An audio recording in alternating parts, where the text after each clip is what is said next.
अच्छा बेटा, कल कल हमने वेरिएशन स्टार्ट की थी।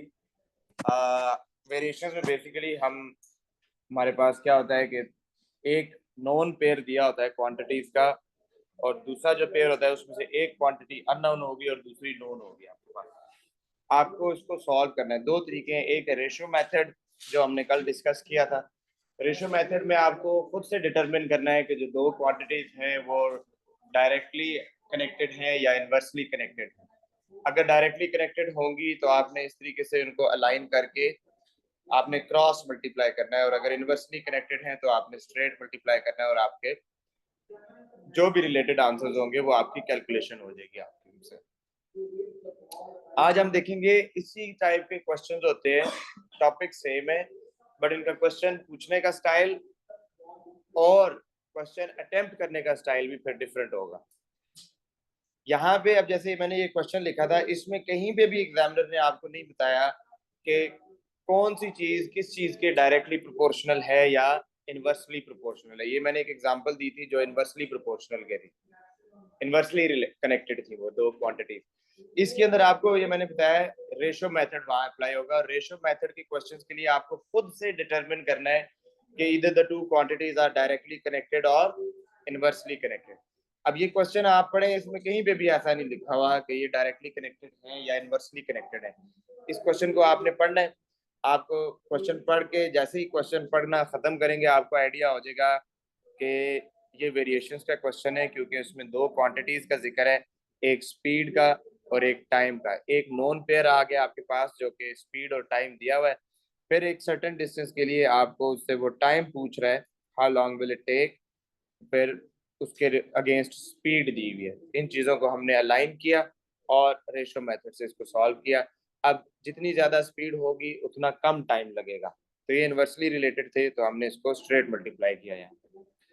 आज जो हम क्वेश्चंस करेंगे इसमें एग्जामिनर क्वेश्चन में बताएगा कि ये दो क्वांटिटीज हैं, ये डायरेक्टली प्रोपोर्शनल है या इनवर्सली प्रोपोर्शनल है। इसकी कुछ एग्जांपल मैं आपको दिखा देता हूँ।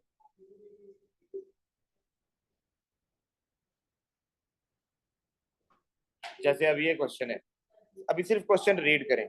y कोई भी क्वांटिटी हो सकती है, y इज डायरेक्टली प्रोपोर्शनल। ये क्वेश्चन के अंदर लिखा हुआ है कि ये डायरेक्टली प्रोपोर्शनल है। अब ये है वेरिएशन का, बट इसको हम रेशियो मेथड से नहीं करेंगे। इसको सॉल्व करने के लिए एक टोटली सेपरेट टेक्निक यूज होगी। अभी नहीं लिखना, अभी मैं सिर्फ क्वेश्चन आपको समझा रहा हूँ, कॉन्सेप्ट समझने पहले। ये क्वेश्चन देखें, v इज डायरेक्टली प्रोपोर्शनल। अच्छा, इस v की जगह वो कुछ भी लिख सकता है, वो लिख सकता है वॉल्यूम इज डायरेक्टली प्रोपोर्शनल, तो आप मतलब उसका मसला नहीं है। इधर देखें, इधर भी डायरेक्टली प्रोपोर्शनल, इधर क्या लिखा हुआ है, इनवर्सली प्रोपोर्शनल। अगर कभी कभी वो डायरेक्टली और इनवर्सली की स्टेटमेंट नहीं यूज करेगा, ये लिखा हुआ है वी वेरीज डायरेक्टली, इसका मतलब भी वही है कि वो डायरेक्टली प्रोपोर्शनल है। ये देखें, सॉरी, एक्स वेरीज डायरेक्टली, इसका मतलब भी वही है कि वो डायरेक्टली प्रोपोर्शनल है।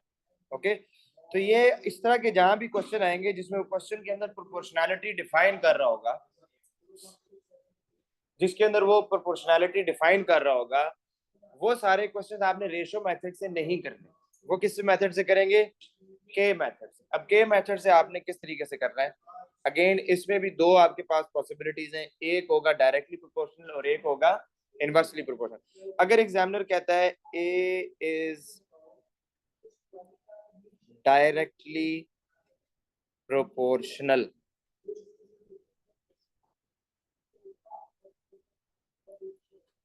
टू बी, ये एक बात होगी। दूसरी तरफ आते हैं तो एग्जामिनर आपको कहेगा कि A is inversely proportional to B. दो डिफरेंट सिनेरियोज है, एक में डायरेक्ट रिलेशन है, एक में इनवर्स रिलेशन। जहां डायरेक्ट रिलेशन होगा आप उसको कैसे लिखेंगे, ए इज, बेटा ये प्रोपोर्शनैलिटी का सिंबल है अल्फा।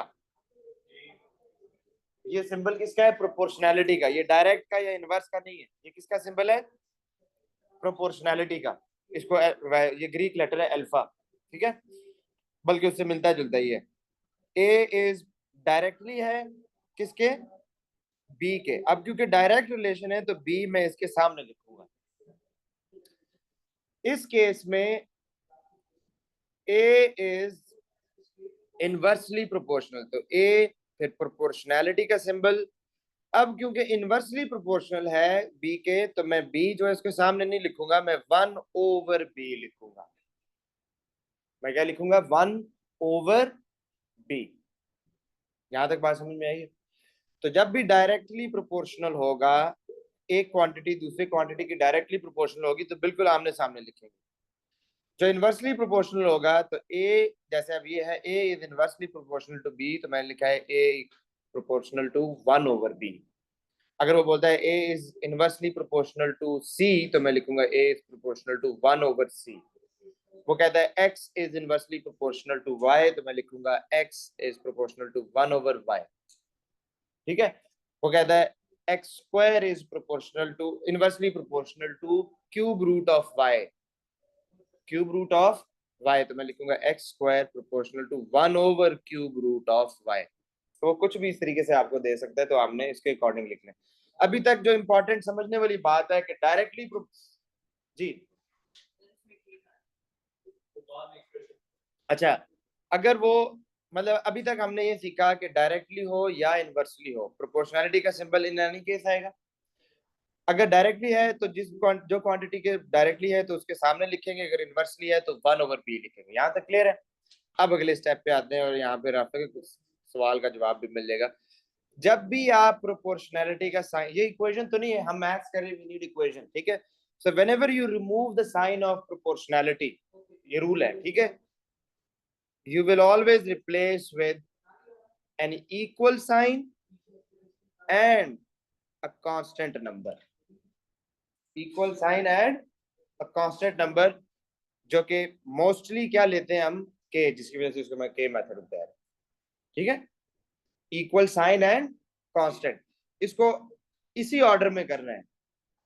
प्रोपोर्शनलिटी की जगह अगर आप के और फिर के और उसके बाद इक्वल लगा देंगे तो वो गलत हो जाएगा। पहले क्या आएगा, पहले क्या आएगा, इक्वल, फिर के। पहले के लिख दिया और बाद में इक्वल लिख दिया तो वो आपका क्वेश्चन गलत हो जाएगा सारा, ये याद रखना है। इसी तरीके से इधर भी आपने इनवर्सली, ये जो प्रोपोर्शनैलिटी का सिंबल हटाएंगे तो आपके पास एक इक्वल साइन आएगा और क्या आ जाएगा, के। तो अब ये आपकी इक्वेशन बन जाएगी, ए प्रोपोर्शनैलिटी की जगह आ जाएगा इक्वल टू के और बी, के और बी आपस में मल्टीप्लाई होगा। इधर ए इज इक्वल टू के मल्टीप्लाई बाय 1/b, जिसको आप के ओवर बी भी लिख सकते हैं।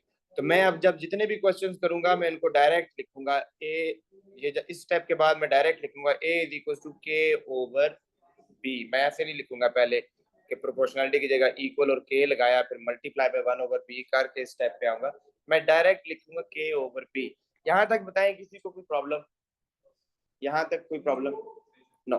अब हम डायरेक्ट क्वेश्चन पे चलते हैं। उस क्वेश्चन को करते हुए मैं आपको बताऊंगा, आपको प्रोसेस बताऊंगा कि आपने क्वेश्चन अटेम्प्ट कैसे करने एग्जाम पॉइंट ऑफ व्यू से, कि आपको उसके फुल मार्क्स मिले, आपको फुल मार्क्स मिले। ये जितने भी क्वेश्चंस हैं, जितने भी क्वेश्चंस आएंगे इसमें, इसमें दो इंपॉर्टेंट स्टेजेस आती हैं।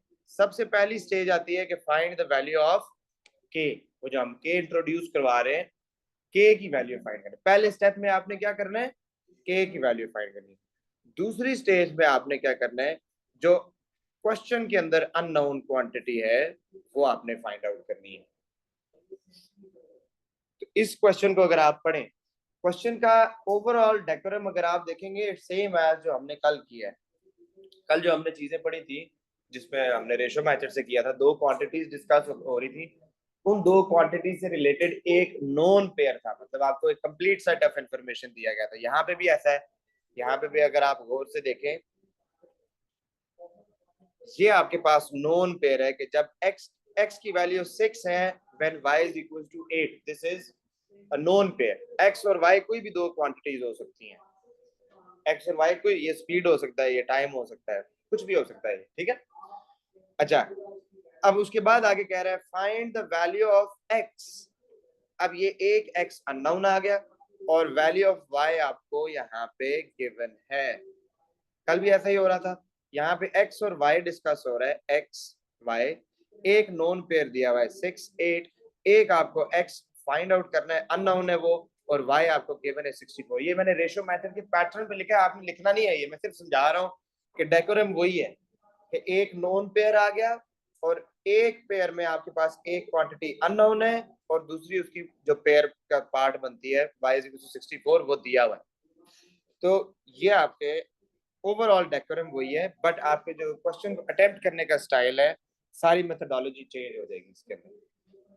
अब इस क्वेश्चन को आपने करना कैसे है, x varies directly as the cube root of y।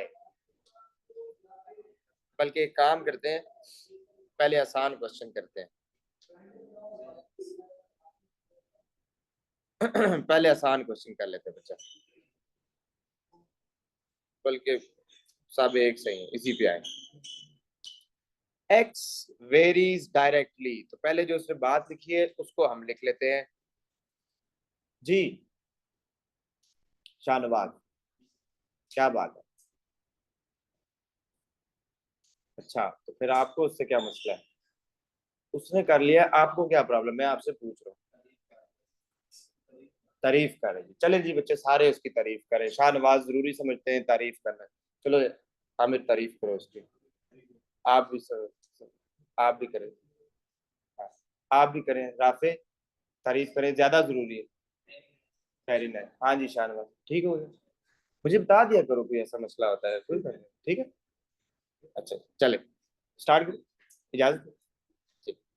अच्छा जी, x varies directly, x varies directly, so x varies directly का मतलब है x इज डायरेक्टली प्रोपोर्शनल, तो वही प्रोपोर्शनैलिटी का सिंबल। अब डायरेक्ट है तो क्यूब रूट ऑफ y, सिर्फ इस पे फोकस नहीं करना वेरिएबल पे, ये जो पूरी स्टेटमेंट लिखी है इसको देखें, क्यूब रूट ऑफ y।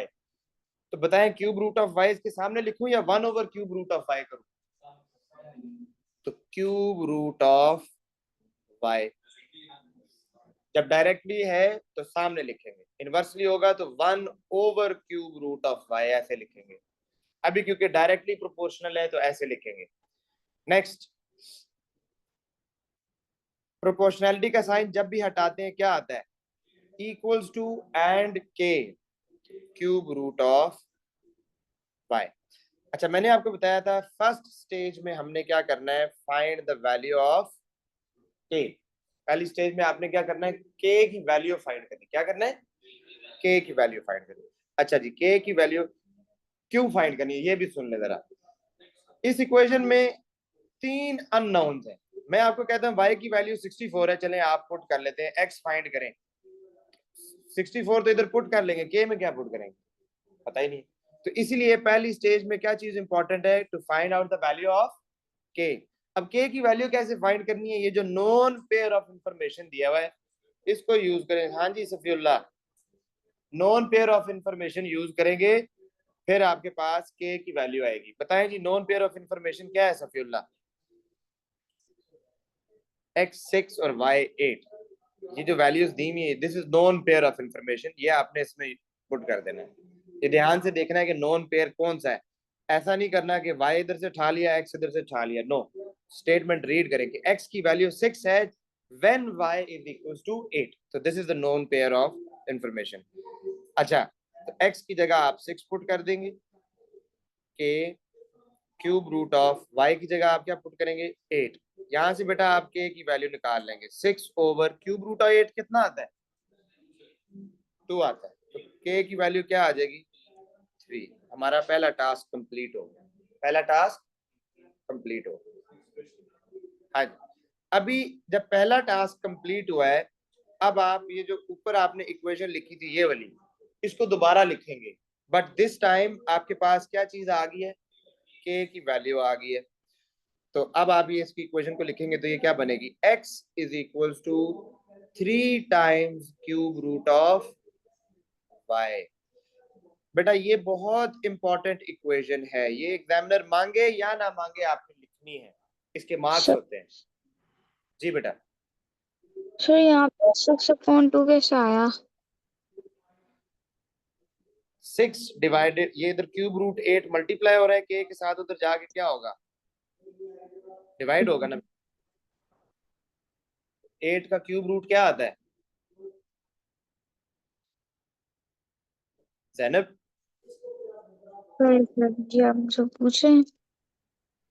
क्या हुआ? सर आप मुझसे कुछ पूछे, आपकी आवाज ग्लिच हो रही थी। मेरी आवाज नहीं आ रही? हाँ जी, सबको नहीं आ रही या जैनब को नहीं है? बरीरा, मेरी आवाज क्लियर है? Yes sir. हाँ जी जैनब, बच्चे आपका इंटरनेट का इशू है इसका मतलब है। अभी आपको आ रही है जैनब बेटी मेरी आवाज?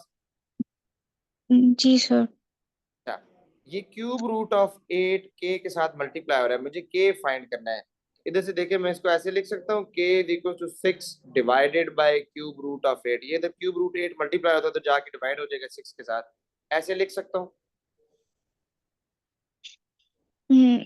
जी सर। क्यूब रूट ऑफ 8 क्या होता है, कैलकुलेट करें। ये वैसे जुबानी पता होना चाहिए, लेकिन करें आप। Sir 3, 2 3, into 2 into 3। 2 क्यूब बनेगा ना, तो ये 2 आंसर आ जाता है इसका। आप कैलकुलेटर से इसको कैलकुलेट कर लें। 8 को आप लिख सकते हैं ना 2 क्यूब, तो इसका क्यूब रूट, तो क्यूब और क्यूब रूट कैंसिल हो जाएंगे, तो सिर्फ 2 आएगा, तो 6/2। तो इस तरीके से आया है 6/2, ठीक है। ओके। अच्छा जी, सो आई वाज टेलिंग यू कि ये इक्वेशन आपने लाजमी लिखनी है। अब ये मांगे या ना मांगे एग्जाम, आपने ये इक्वेशन लाजमी लिखनी है, इसके मार्क्स होते हैं बेटा, ठीक है। कैम्ब्रिज में इसके मार्क्स होते हैं। इस इक्वेशन को बोलते हैं बेटा, अक्सर एग्जामिनर आपसे क्वेश्चन में पूछेगा, अक्सर क्वेश्चन में पूछेगा कि find the law connecting x and y, find the law connecting x and y. So this is the law connecting x and y. Find the relation between x and y. This is the relation between x and y. Find the equation connecting x and y. तो वो ये आ गया, ठीक है। Write down x in terms of y, ये जो आप अभी बता रहे थे एक्सप्रेशन, तो वो भी यही है। तो वो किसी भी तरीके से पूछ सकता है, तो वो यही इक्वेशन बनती है। और वो तो चलो पूछ रहा है ना, वो ना भी पूछे तो आपने ये लिखने हैं, इसके मार्क्स होते हैं। एक इसका, एक इसका। अब फाइनल कैलकुलेशन। अब आपके पास ये जो इक्वेशन आई है, अब आखिरी पार्ट पे आ जाए। अब हमने नेक्स्ट स्टेज है हमारी कि फाइंड द अननोन। अब अननोन कैसे कहने, वो कह रहे हैं find the value of x. अब आपने एक्स फाइंड आउट करना है, ये अननोन है। व्हेन वाई 64, इधर आपने सिंपली वाई की जगह 64 पुट कर देना है और कैलकुलेट कर लें, एक्स की वैल्यू आ जाएगी। तो अब आपके पास आंसर है x is equal to 3 multiply by cube root of 64। हाँ जी, 64 किसका क्यूब है, 4 का, तो क्यूब रूट ऑफ 64 क्या होगा, 4। So X is equal to 3 times 4। X क्या आ जाता है बेटा, 12 आ गया, आंसर आ गया। समझ आया बेटा? किसी को कोई प्रॉब्लम? बेटा आपकी नोटबुक किधर है, मैं खुतबा थोड़ी दे रहा हूँ, हैं? हाँ जी, क्लियर।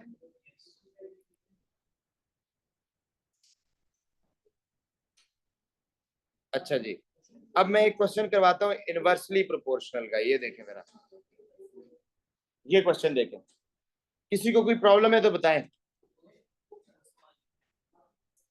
सबर, इसमें कोई प्रॉब्लम है? अच्छा जी, अब इस क्वेश्चन पे आ जाए, क्वेश्चन पढ़ें। P is inversely proportional to the square of Q plus 4। तो चलें ये पहले ये वाली स्टेटमेंट लिख लेते हैं। P inversely proportional square of Q plus 4। बिल्कुल ठीक लिखा है मैंने, क्या गलती है? 6 कहां से आ गया, 1/Q+4 का होल स्क्वायर। क्यों? क्योंकि इनवर्सली प्रोपोर्शनल है। इनवर्सली प्रोपोर्शनल जिस चीज के भी होगा तो वो 1/, करके लिखेंगे, 1/स्क्वायर ऑफ Q+4। बेटा इस क्वेश्चन में जो कॉमन मिस्टेक आती है, बच्चा जल्दी में क्या करता है, कहता है आसान है, ये P देखा, ये Q+4 देखा, ये इनवर्सली देखा और डायरेक्ट ये लिख लिया। ये पढ़ा ही नहीं कि स्क्वायर भी लगाना था यहाँ पे, स्क्वायर ऑफ क्यू प्लस 4, तो ये ध्यान से आपने पढ़ के करना है, ठीक है। अच्छा जी, जब भी प्रोपोर्शनैलिटी का साइन हटाएंगे क्या आएगा बेटा, equals to and then k over q plus 4 whole square. हाँ जी, पहला स्टेप क्या होता है, क्या फाइंड करना है, के फाइंड करने के लिए क्या चीज जरूरी है, नॉन पेयर ऑफ इंफॉर्मेशन। वो क्या दिया हुआ है, पी की वैल्यू 2 और क्यू की वैल्यू भी 2 दी हुई है, तो के आपके पास आ जाएगा, पी की जगह आप 2 पुट करें, ये क्यू प्लस 4 होल स्क्वायर इधर डिवाइड हो रहा है तो जाके मल्टीप्लाई होगा, तो मल्टीप्लाई बाय क्यू की वैल्यू भी 2 है प्लस 4 होल स्क्वायर, तो ये आपके पास क्या आएगा, 2 प्लस 4 6, 6 का स्क्वायर 36, 36 मल्टीप्लाई बाय 2 72, तो के की वैल्यू क्या आ गई बेटा 72। अब रिलेशन लिखेंगे, लॉ लिखेंगे, law connecting P and Q, तो पी वो लॉ आपके पास ये लिखा हुआ है, सिर्फ क्या करना है इसमें आपने क्या पुट करना है, जो के की वैल्यू फाइंड आउट की है इसमें पुट कर देंगे, तो P equals to 72 over q plus 4 whole square. यहां तक समझ में आया, ये एक रिलेशन आ गया जो एग्जामिनर ने, ये आपने लिख लिया the relation of P and Q, the law connecting P and Q, ये इंपॉर्टेंट है बेटा, ठीक है, डायरेक्ट नहीं करना, ये रिलेशन आपने लाजमी लिखना है। उसके बाद अब आप जाएंगे अननोन क्वांटिटी पे। अब अननोन क्वांटिटी क्या है, find the value of P, P आपने फाइंड आउट करना है, जब क्यू की वैल्यू क्या दी हुई है -2, तो इसकी जगह आप -2 पुट कर देंगे, तो P is equals to 72 over q की जगह आप -2 पुट करेंगे प्लस 4 और फिर इसका होल स्क्वायर। -2 प्लस 4 कितना होता है बेटा 2, और 2 का स्क्वायर क्या होगा 4, तो 72 ओवर 4 आ गया, 72 डिवाइडेड बाय 4 कितना आता है 18, 18, 18, ओके, तो P की वैल्यू आ गई 18, क्या 18 आ जी, कोई प्रॉब्लम, चले 500 वाला सवाल संभाल के रखा हुआ है वो मैं दूंगी आपको, आखिरी 5 मिनट में 500 वाला सवाल है, चले शाबाश, ये क्वेश्चन करें ना ना ना, आखिरी 5 मिनट में दूंगा, अभी ये करें zoom, oh I am sorry, अभी ठीक है।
डन हो गया। और कितना जूम करूं? ये हो गया बेटा, आपसे हुआ है बेटी, आपसे हुआ है? बाय नहीं तो बाय नहीं। अच्छा ठीक, सॉरी जी जनाब, क्या आंसर आ रहा है? x4, x तो फाइंड ही नहीं करना था। अच्छा k4 है। y की वैल्यू क्या आ रही है? y की वैल्यू 2 आ रही है। अच्छा जी, चले जी, अभी आपको 500 वाला क्वेश्चन दिखाते हैं। इसके ओ यार मुझे याद ही नहीं रह रहा।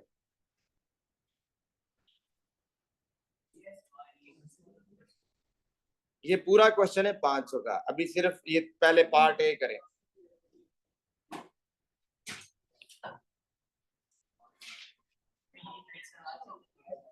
पार्ट ए तो आसान है, जैसे अभी हमने किया है वैसे ही है। फर्क क्या है, इधर टेबल बना के मैंने no no no no no cross. फर्क क्या है, वो जो इधर स्टेटमेंट में बना के लिखा था कि जब x ये है तो y ये है, ये चीज फाइंड करें तो फलां दी हुई है, इधर टेबल बना के किया। पहला वाला पार्ट हो गया।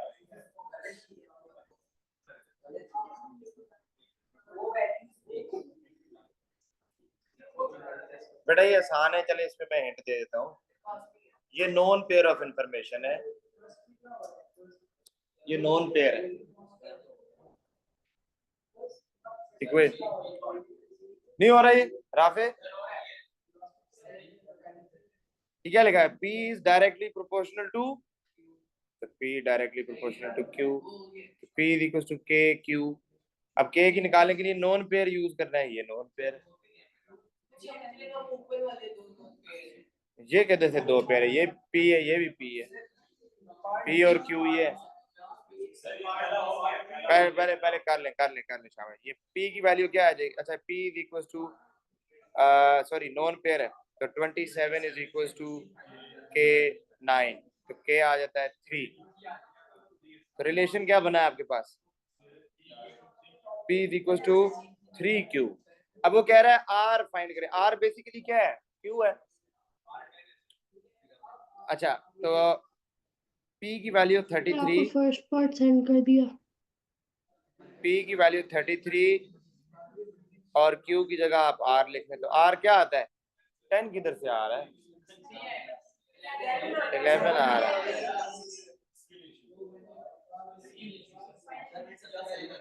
अच्छा जी, चलो जी, ये था आया थोड़ा सा मेरी तरफ से सपोर्ट थी, अब मेरी सपोर्ट नहीं है।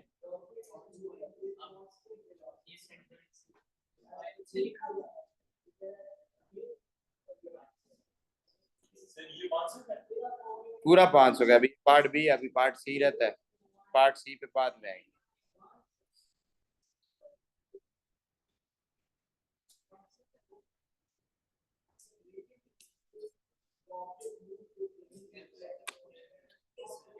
ये स्टेटमेंट पूरी करें, y is inversely proportional to dash। कोई मसला नहीं है, अगर किसी से ये नहीं हो रहा तो परेशान ना होगे, एकदम मुश्किल सवाल आ गए, लेकिन ट्राई करें। अभी मैं वर्कशीट भेजूंगा, जो आज कॉन्सेप्ट पढ़ा है बेसिक क्वेश्चन है सारे, उसके वो पहले प्रैक्टिस कीजिएगा, तो जिससे ये नहीं हो रहा तो प्रैक्टिस करने के बाद ये हो जाएंगे।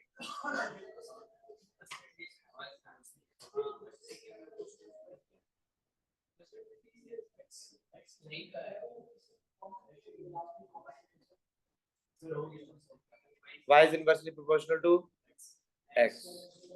क्या बात है। इतना आसान सवाल पे मैं 500 लगाऊंगा है। जी जी सही कह रहे हैं आप,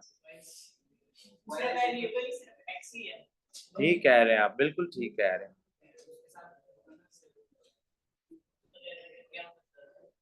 आगे चलूं? आपने आपने कर लिया? अच्छा कर। हाँ जी हनान, क्या आंसर है? इनवर्स स्टेटमेंट बतानी है। y is inversely proportional to what? x। चले जी छोड़े इसको, आगे चले।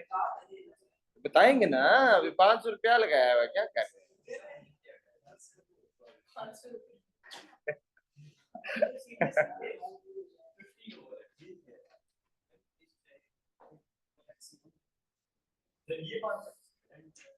पूरा क्वेश्चन, पूरा क्वेश्चन। ये अलजबरा है पहला, तीसरा पार्ट जो है। हिंट दे दिया, अलजबरा लगाए क्वेश्चन।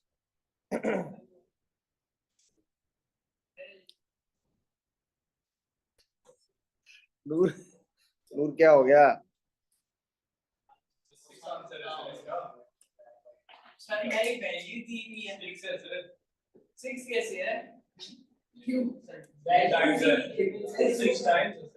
सिक्स नहीं है, 2 लिखा हुआ है।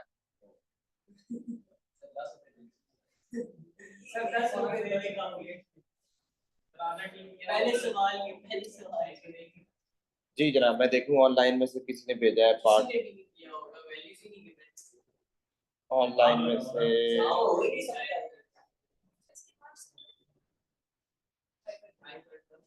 1 मार्क।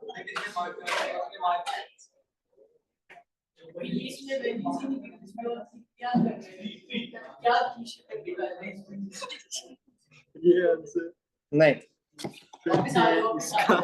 अच्छा बैठो बैठो। अच्छा बैठ ना, मैं कराने लग ये देखो बेटा। अच्छा करो करो करो। आमिर कर रहे हैं यार, नहीं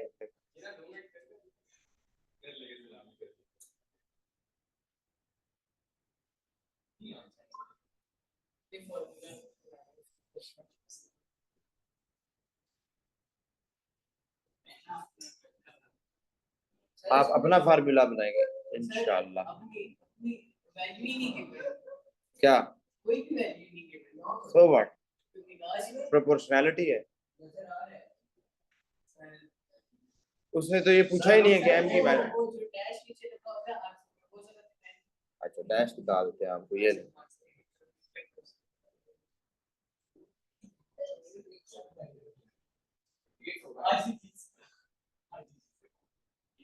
जी जनाब।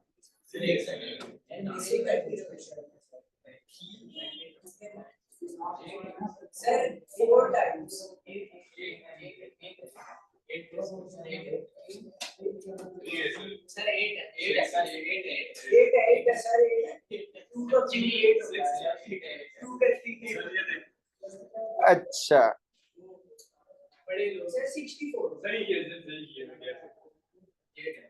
है,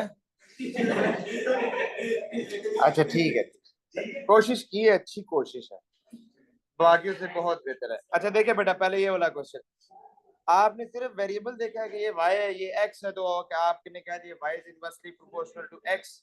नो, x क्यूब भी हो सकता है, x स्क्वायर भी हो सकता है, स्क्वायर रूट ऑफ x भी हो सकता है, कुछ भी हो सकता है, तो वो ध्यान देखना। अगर तो ये इनवर्सली प्रोपोर्शनल टू x है, सिर्फ x है, तो आप मुझे ये बताएं इन y is equal to k over x बनता है, तो k is equal to y x, इधर से और इधर से सेम आना चाहिए। k तो कांस्टेंट होता है। आप मुझे ये बताएं 25 टाइम्स 2 कितना होता है? 25 टाइम्स 2 कितना होता है? तो और 10 टाइम्स 1 कितना होता है? 10। ये तो सेम नहीं आ रही k की वैल्यू। अब आप कह रहे हैं एक्स स्क्वायर, अगर मैं एक्स स्क्वायर करता हूं तो ये क्या हो जाएगा? 4, और ये क्या हो जाएगा? अगर मैं एक्स स्क्वायर करता हूं तो 2 का स्क्वायर क्या हो गया? और 10 का स्क्वायर 100। अब जरा देखें वाई एक्स को मल्टीप्लाई करें, 4 times 25 100 times 1, 100. So y is inversely proportional to x square. k का क्या मतलब है? Constant. It should be constant for every relation.